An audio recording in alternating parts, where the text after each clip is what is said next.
Hey cats, what's happening? You know, you could actually go snowblind out here if you don't wear sunglasses on a day like today. It's so bright, this white snow. This morning it was 1 degree. Yesterday, the official measurement here was 16 inches. Yeah, we had some pretty deep snow, so I spent a couple hours with the snow blower out here cleaning everything up. Got our walkway cleared. And you know, this morning I went out and I really scraped down the brick pavers here, and it's been so sunny, it's just melted everything right off of them. Don't you love it? I like to see snow gone. So anyway, it's in the 20s right now. Not exactly warm, but inside the man cave here it's very nice, very comfortable. The garage doors are warm to the touch from the sun hitting on them. Very nice. Yeah, it's like a big heater, and it warms it up in here. Yeah, I really put this thing to the test yesterday, and we got a lot of snow moved with it. So I'm glad that's over with. Yeah, I had my space heater hooked up here yesterday because I had to do. Every time I take it out, there's always some adjustment or something I have to bring it in and redo on it. So yeah, I don't know. Anyway, while I'm out snow blowing, it's kind of like mowing grass. You're just out there going back and forth, and yesterday with the snow being so deep, you go. I put it in like first or second gear, so or six. It's got 6 speeds, so I put it in like 1 or 2, and it's just like creeping along because any faster and it'll just slough off the sides. It can only eat so much snow at a time, and that was pretty deep. But anyway, I'm out there, going up and down the driveway, and I'm thinking of things, and I started remembering some of the most amusing motel situations that V and I have been in over the years, and some of them were pretty comical, I guess. Some of them kind of weird.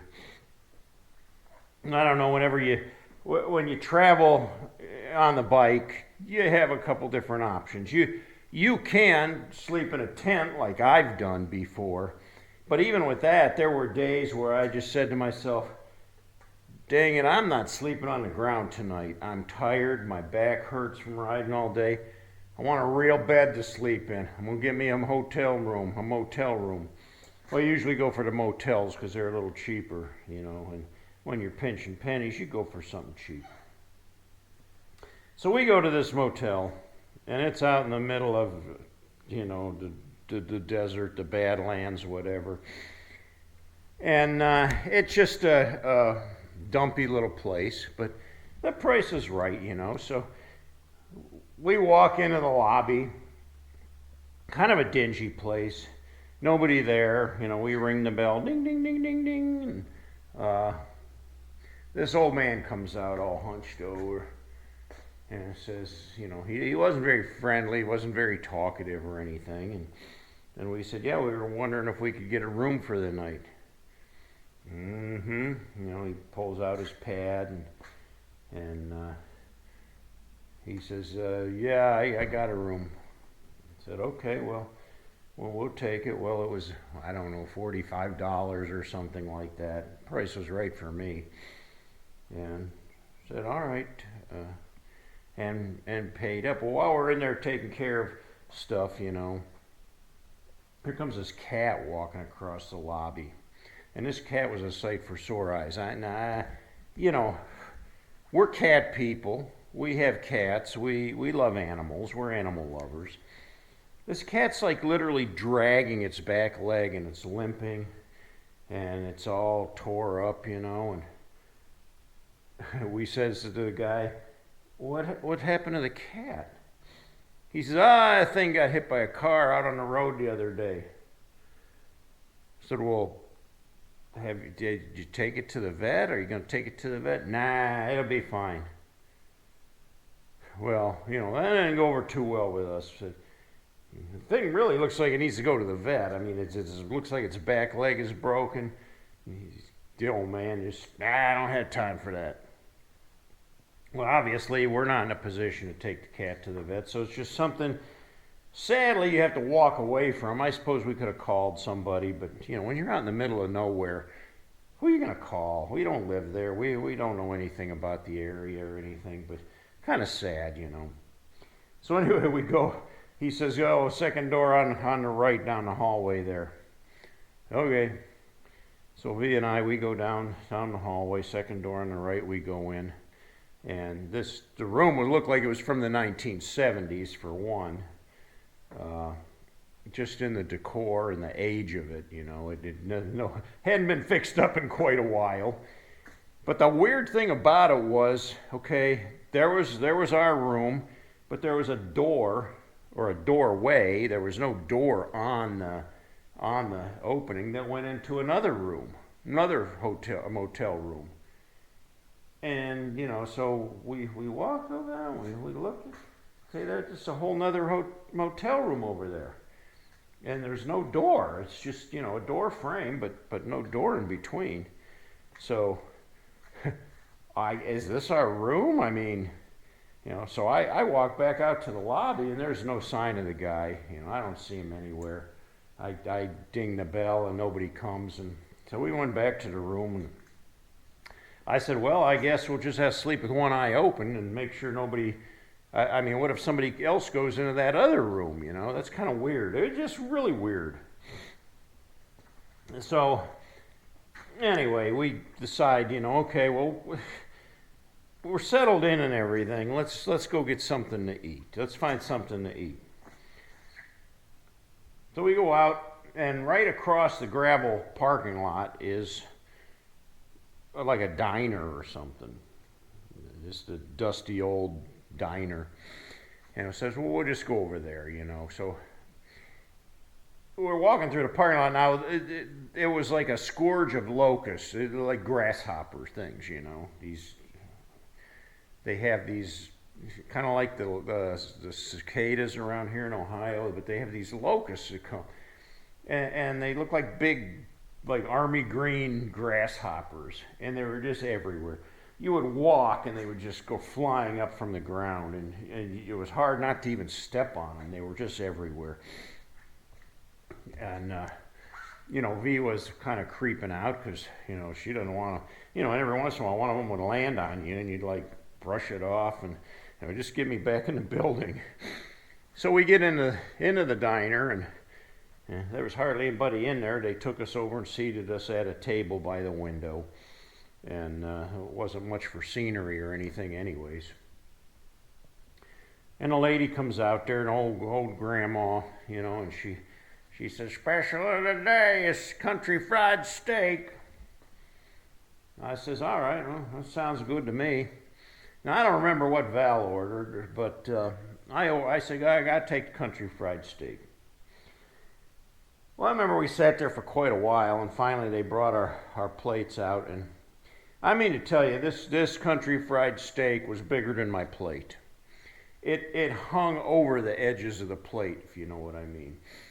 And I think there was some fries or something that went with it. I don't remember, but because the country fried steak was the main thing that that I've never forgot. I took one bite of this country fried steak and I almost threw up. It was the most awful thing I've ever tasted in my life. And my wife said, what's the matter? And I said, I'm not kidding you, but I said, this literally tastes like roadkill. Like somebody picked it up off the road and put some breading on it and fried it and put it on a plate. But I said, I can't eat this. I said, it's terrible. It's like spoiled meat. It's like rotten. It tastes absolutely horrible. And I picked at my French fries, and it was about all I could eat. I couldn't even stand the smell of the thing. So, eventually we just paid our tab and got the heck out of there. Went back to the weird motel and spent the night there, and then left early in the morning and got out of there. Now that was a strange one for sure. There was another one that we went to that was a hotel, and it was a cheap hotel. We went into the room there, and again, it was one when you don't pay a lot of money for a room, they're certainly not going to be like top of the line. I mean, there was water stains on the ceiling. It looked like the ceiling had been leaking. And you pull back the sheets and just to make sure there's nothing, no bugs in there or anything. Well, I'm going around just checking everything. And of course, first thing you do is turn on the air conditioner, get some air in there. And I turn around, and there's a joint on the floor, like somebody was in there getting a buzz, getting high, and they rolled a joint, and it dropped and fell on the floor. Now, it makes you stop and think, okay, now wait a minute. This room was cleaned, wasn't it? And how does a joint laying right there on the carpet next to the bed when the room was just cleaned? Unless the person cleaning the room dropped it, which could have been the case. But, V and I found that kind of amusing. You go, I guess we got a little extra bang for our buck, I know what you're thinking. Did you guys smoke the thing? Well, that's a secret I'm never going to tell. The problem with things like that is you don't know what you're getting, I mean, did somebody put it there on purpose? Was it laced with something? Do they want you to find it? Yeah, there's just a lot of questions. So, yeah, you got to use better judgment on things like that. We went to another motel again. I don't remember where this one was. It was out in the Midwest somewhere. And it was like run by East Indians, which is not a bad thing. I mean, they're pretty clever people and trying to turn a good dollar. But we go in the room, and the bed had a sheet, a fitted sheet on there, and then this quilt. Now the quilt was almost like a kid's type quilt, but it was like a Dacron or something. It's got almost like a nylon type of a quilt. So it wasn't like a cozy, cuddly quilt. It was just like this strange, like nylon quilt. It was fairly thick. And I said, well, I guess that's what you get here, But the funny thing was we got in bed, and we're trying to sleep, and every time I'd roll over, that quilt would just like zoop, slide right off of us and go on the floor. And you just couldn't keep it on the bed. It was just like real slippery, like nylon, So that was kind of a rough night's sleep. You almost had to like hang on to it with your arm so it wouldn't slide off the bed, just so you could stay warm. Now, the other thing that V remembered about that place was she had quit smoking some time back, so she wasn't real fond of anything that smelled like cigarettes. And this particular room was a no smoking room. Of course, when you get a hotel or a motel, you request, no, we want a no smoking room. When we go into this room, and it just literally reeked like cigarettes. To make it even worse, all night long you could smell like secondhand smoke, like coming through the vents, like literally coming through the vents. We went into the office and complained about it, and they seemed like they were totally shocked, like, oh, we can't believe that would even be happening. That should not be happening. Well, it was, and we were glad to get out of that one too. That was some of the craziest experiences with our motel visits. I'm sure you've got some to share too. Leave them down below in the comments. I'm always amused to read some of your guys' stories too. Thanks for watching. If you haven't yet, you better get out there and shovel snow. Well, maybe you didn't get any snow, but here in Ohio, we got dumped on the past 2 days. So the snow's done now. We're shoveled out. We're in good shape. And it can just melt away the rest of the winter and turn to springtime, and I'll be more than happy. I'm eager to get the bikes back out again and do some riding, and you sure can't go riding in this kind of weather. Well, thanks for watching. If you liked the video, give me a thumbs up. If you haven't yet, please subscribe to my channel. And until next time, cats, we'll catch you all later.